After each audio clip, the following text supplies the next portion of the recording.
This is Massey Hill Classical High School. This school was built in 1925 and still stands here in the heart of Fayetteville, North Carolina.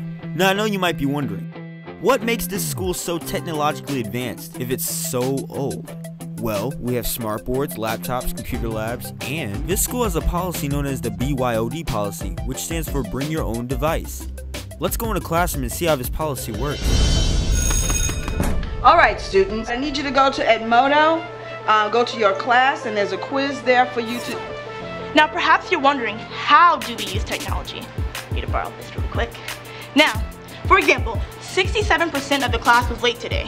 How do we know that? Because there is an app just for attendance. Also, there's a very popular site here at Massey called Edmodo. We use Edmodo to post assignments. Also, if you have an alert going on for a test, you can use Edmodo for anything educational.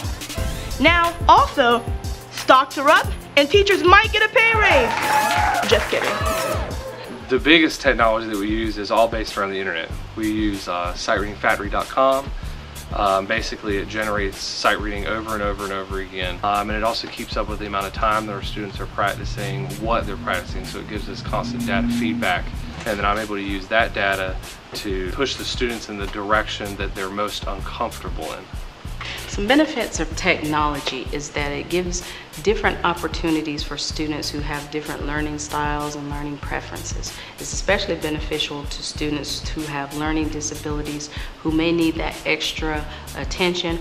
Technology is, rapidly being released to us, and it seems like it's changing every day. There's just going to be so many more digital resources available to students, and more as schools are struggling with funding, digital textbooks seem to be the way to go. I encourage students to use their electronic devices if they need to look up a quick definition of a word in class, or look up a fact that they're using for a paper they're writing. So I encourage them to use that internet access that we have here, the wireless access we have at the school. We sit back and we have all this data, testing data. What we're missing is the data that happens between the beginning of the year to the testing time. Where I see technology going is really pushing accountability for our students, our teachers, and our parents.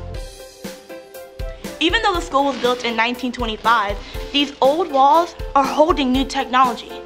And it's just gonna keep developing as the years go by. So I guess it's true what they say. You can't teach an old dog new tricks. Netflix for theater.